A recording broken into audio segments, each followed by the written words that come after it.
হঠাৎ দম বন্ধ হয়ে আসছে, সামান্য হাঁটলে বা একটু জোরে হাঁটলে প্রচন্ড শ্বাসকষ্ট শুরু হচ্ছে, সিঁড়ি ভাঙা কিংবা যখন একটু পরিশ্রম করছেন তখন আপনার শ্বাসকষ্টজনিত সমস্যা তৈরি হচ্ছে।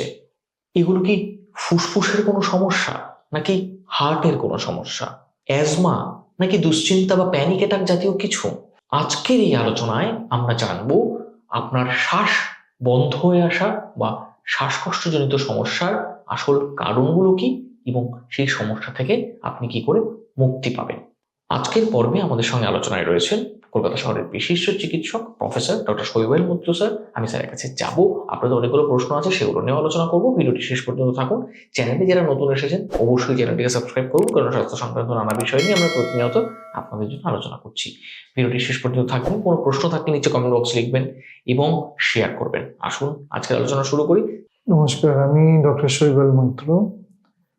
আমি অ্যাডজাংক্ট প্রফেসর এবং senior consultant, division of allergy, immunology, pulmonology ডিপার্টমেন্টে অ্যাপোলো মাল্টি স্পেশালিটি হসপিটালের, এবং আমি medical director allergy and asthma treatment centre Kolkata.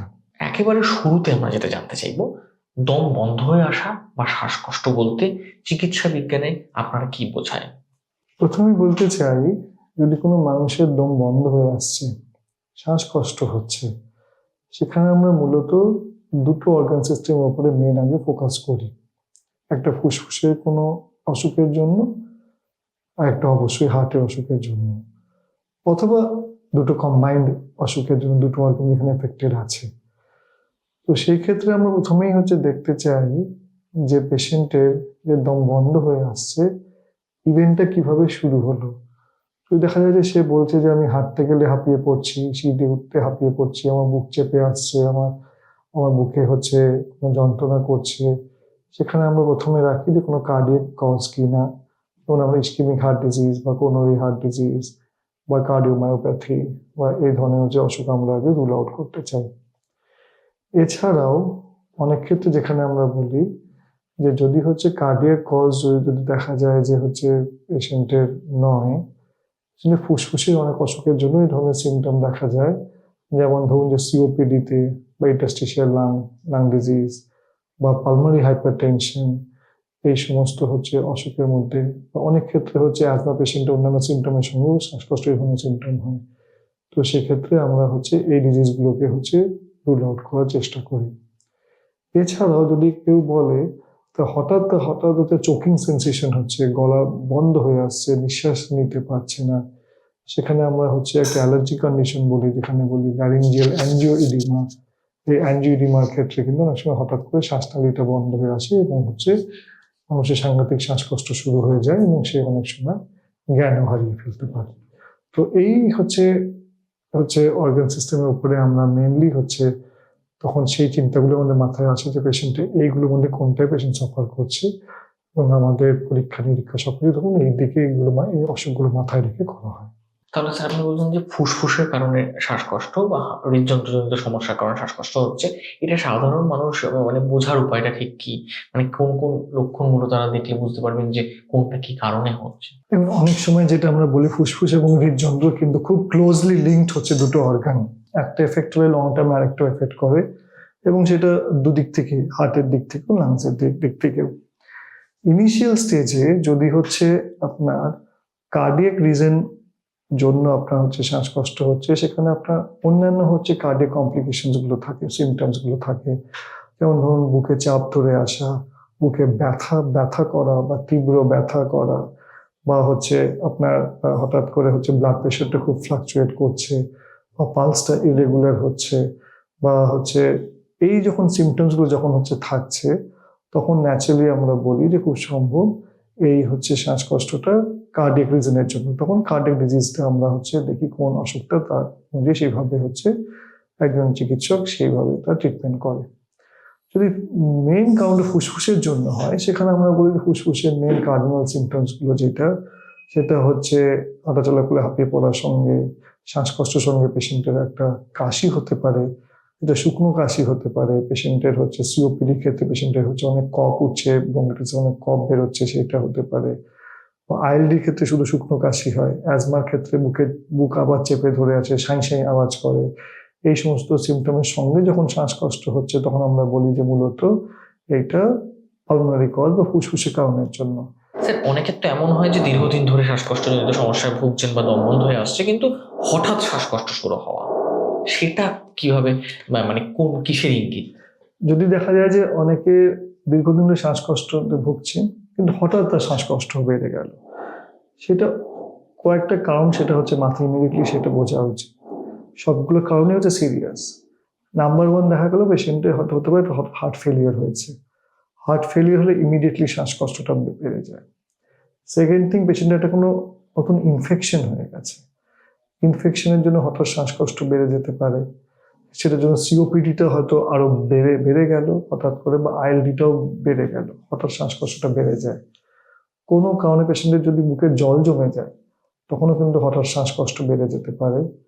অনেক সময় আমরা বলি যে যদি হচ্ছে পেশেন্টের হচ্ছে ফুসফুস ফেটে গিয়ে হাওয়া ভরে গেল নিউমোথোরাক্স, সেখানেও কিন্তু হঠাৎ শ্বাসকষ্ট বেড়ে যায়, বুকে তীব্র ব্যথা হতে পারে। আর এছাড়া অনেক সময় যেটা আমরা বলি যে পেশেন্টের লাংসের মধ্যে যদি কোনো হচ্ছে ব্লাড ক্লট যদি হচ্ছে চলে যায়, পালমোনারি এম্বলিজম বলা হয়, সেক্ষেত্রেও কিন্তু পেশেন্টের হঠাৎ করে শ্বাসকষ্ট বেড়ে যেতে পারে। তার মানে আইদার হার্ট ফেলিয়ার, বা হচ্ছে বুকে জল জমে যাওয়া, বা বুকে হাওয়া ভরে ভরে যাওয়া, বা সিওপিডিটা বাড়াবাড়ি হয়ে যাওয়া, বা আইএলডি বেড়ে যাওয়া, বা হচ্ছে কোনো ইনফেকশন হওয়া, অনেক সময় পালমোনারি এম্বলিজম হওয়া, এই সমস্ত কন্ডিশনে কিন্তু শ্বাসকষ্ট হঠাৎ আপনার বেড়ে যেতে পারে। স্যার এবার অনেকের একটা সমস্যা হয় যে সারাদিনটা কোনো অসুবিধা হচ্ছে না, কিন্তু রাতে ঘুমের সময় প্রচন্ড শ্বাসকষ্ট শুরু হচ্ছে। এটার পেছনে ঠিক কি কারণ থাকতে পারে? মোস্টলি আমরা দেখি যে অ্যাজমা, যেটা আমরা বলি asthma is a nocturnal disease. অ্যাজমার ক্ষেত্রে কিন্তু পেশেন্টের হচ্ছে সমস্যা প্রথম দিকে মূলত রাত্রেই হয়। কাশি, শ্বাসকষ্ট, সাঁইসাই আওয়াজ করা রাত্রে বা ভোরের দিকে দেখা যায়, এটা কিন্তু অ্যাজমার আর্লি সিমটম হতে পারে। এছাড়া কার্ডিয়াক জনিত হার্ট ফেলিয়ার কন্ডিশনগুলো অনেক সময় রাত্রের দিকে বেড়ে যায়। বিশেষ করে শোয়ার সময় শোয়ার পরে পেশেন্টের শ্বাসকষ্ট বেড়ে গেল, বা ভোরের দিকে শ্বাসকষ্ট বেড়ে গেল। এই জন্য এই অসুখগুলোতে কিন্তু সিমটমস মোস্টলি রাত্রের দিকে হচ্ছে বেড়ে যায়। যদি কারো টিপিক্যালি সে বলছে আমার রাত্রের দিকে সিমটম বাড়ছে, তখন কিন্তু আমরা মেনলি কনসেন্ট্রেট করি যে এটা অ্যাজমার কোনো সিমটম নয়তো, বা হচ্ছে কোনো হচ্ছে কার্ডিয়াক জনিত কোনো হচ্ছে সিমটম নয়তো এটা।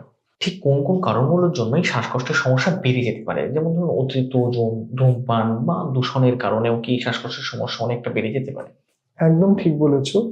যখনই এয়ার পলিউশন বেড়ে যায়, যখন পলিউটেন্ট লেভেলস অনেকটা বেড়ে যায়, এটা কিন্তু শ্বাসনালীর মধ্যে প্রদাহটা অনেকটা বাড়িয়ে দেয়, এবং সেটা কিন্তু শ্বাসকষ্ট বেড়ে যাওয়ার একটা অন্যতম কারণ। আমরা দেখি যাদের অ্যাজমা, সিওপিডি, আইএলডি বা এই ধরনের যাদের ফুসফুসের অসুখ আছে, যখনই পলিউশন লেভেল বেড়ে যায় তাদের মধ্যে সংক্রমণের চান্সও বাড়ে, বা প্রদাহও বাড়ে, তাদের শ্বাসকষ্ট অনেক বেশি বেড়ে যায়, তাদেরকে হসপিটালাইজ হতে হয়। এটা একটা কারণ। তারপরে হচ্ছে দেখা যায় যে যেটা আমরা বলি যে পেশেন্টের যদি হচ্ছে হার্ট ফেলিয়ার হয়ে গেল, এটা হেভি কোনো একটা কাজ করতে গেলে হার্ট ফেলিয়ার হয়ে গেল, তখন কিন্তু শ্বাসকষ্ট হঠাৎ করে বেড়ে যেতে পারে। ওজনটা অনেক সময় দেখা যায় যে পেশেন্ট যদি হচ্ছে র্যাপিডলি ওয়েট গেইন করছে, সেক্ষেত্রেও পেশেন্টের শ্বাসকষ্ট কিন্তু আস্তে আস্তে বাড়তে থাকে, কারণ কি তার হচ্ছে ডায়াফ্রামটা উপর দিকে উঠতে থাকে। এই সমস্ত কারণগুলোর জন্য কিন্তু শ্বাসকষ্টটা হচ্ছে বাড়তে পারে। অনেক সময় অনেক অপারেশনের পরে দেখা যায় যে কোনো ব্লাড ক্লট চলে গেল, বা অন্য কোনো হচ্ছে এম্বোলাস হচ্ছে লাংসের মধ্যে গিয়েও কিন্তু, যেখানে অপারেশনের পরে পেশেন্টের অনেক দিন হচ্ছে শয্যাশায়ী থাকতে হচ্ছে, বিভিন্ন ধরনের হচ্ছে অপারেশনের পরে, ওই সময় কিন্তু ব্লাড ক্লট পায়ে ফর্ম করা এবং লাংসে যাওয়ার চান্স বেড়ে যায়, সেক্ষেত্রেও কিন্তু হঠাৎ শ্বাসকষ্টটা বেড়ে যায়। এবার স্যার একদম সাধারণ মানুষ, সুস্থ স্বাভাবিক মানুষ, তার শ্বাসকষ্টে কোনো সমস্যা নেই কিন্তু সে ধূমপান করেন, তার কি শ্বাসকষ্টজনিত সমস্যা দেখা দিতে পারে?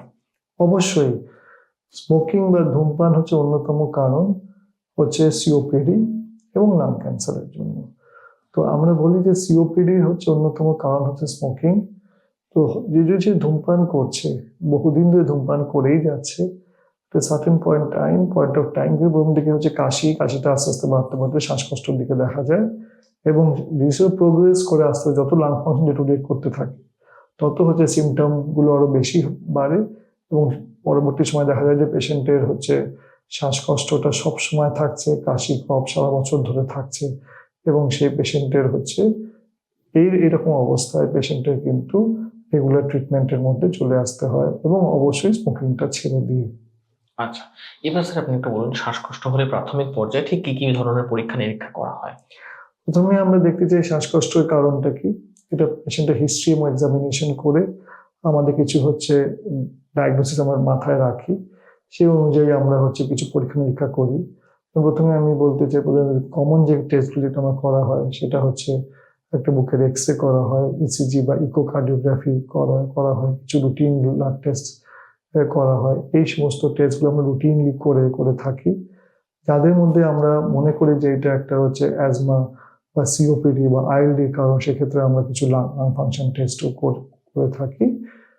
তারপরে অনেক ক্ষেত্রে আমরা আজকাল বুকের সিটি স্ক্যান এবং আরো অন্যান্য লাংসের স্ক্যান, বিকিউ স্ক্যান বা অন্যান্য চিকিৎসা পরীক্ষা আমরা পরীক্ষা নিরীক্ষা আমরা করে থাকি, এটা নির্ধারণ করার জন্য শ্বাসকষ্ট কারণটা কি। আচ্ছা স্যার, এবার একটু আপনার থেকে জানবো যে শ্বাসকষ্ট কমানোর ঘরোয়া কোনো নিরাপদ উপায় কি আছে যারা কষ্ট পাচ্ছেন শ্বাসকষ্টের সমস্যায়? আসলে যেটা আমরা বলতে চাই, সবসময় শ্বাসকষ্ট এটা এমন একটা সিমটম যেটা খুব মেজর সিমটম। শ্বাসকষ্টর জন্য ঘরোয়া ট্রিটমেন্ট আমরা সেভাবে বলি না। যদি আমরা এখন অ্যাজমার ক্ষেত্রে বলি, যদি কোনো পেশেন্টের অ্যাজমার সমস্যা আছে, তাকে রেগুলার কন্ট্রোলার মেডিকেশন দেওয়া হয়েছে। এখন নতুন কিছু ইনহেলার এসেছে, যে এটা রেগুলারও নেওয়া যায় এবং একই ওষুধ শ্বাসকষ্ট বাড়লে ডোজটা বাড়িয়েও দেওয়া যায়, যেটাকে আমরা মার্ট থেরাপি বলি, মানে মেইনটেনেন্স অ্যান্ড রিলিভার থেরাপি। তো আপনার ডাক্তারের সঙ্গে পরামর্শ করবেন। যদি আপনাকে সেরকম কোনো ইনহেলার দিয়ে থাকেন, তিনি বলে দেবেন শ্বাসকষ্ট বাড়লে এই ইনহেলারটাই আপনি বাড়িয়ে দেবেন। সেটা আপনি নিজের থেকেই করতে পারেন, 1 নম্বর। সেকেন্ড থিং, আমরা যেটা সবসময় বলে থাকি, যদি কারো হঠাৎ শ্বাসকষ্ট আছে, সে অযথা খুব বেশি এক্সার্ট করতে যাবেন না এবং শ্বাসকষ্টকে দাবিয়ে রাখার চেষ্টাও করতে যাবেন না। সঙ্গে সঙ্গে রেস্ট করবেন এবং আপনার ডাক্তারের সঙ্গে পরামর্শ করবেন। আর যদি দেখা যায় যে শ্বাসকষ্টের সঙ্গে বিপিটাও ফ্লাকচুয়েট করছে, পালস ফ্লাকচুয়েট করছে, বুকে চাপ ধরে আসছে, তখন আর বাড়িতে একদম না থাকে ইমিডিয়েটলি নিয়ারেস্ট হসপিটাল এমার্জেন্সি ডিপার্টমেন্টে আপনাকে যেতে হবে। আচ্ছা, এবার স্যার একেবারে শেষ প্রান্তে এসে একটু জানতে চাইবো শিশু এবং প্রবীণদের মধ্যে শ্বাসকষ্টের সমস্যার কারণ একই রকম হতে পারে কিনা এবং তাদের ক্ষেত্রে কি আলাদা কোনো সতর্কতার প্রয়োজন হয় যদি শ্বাসকষ্টজনিত সমস্যা শিশুদেরও হচ্ছে কিংবা বয়স্কদেরও হচ্ছে?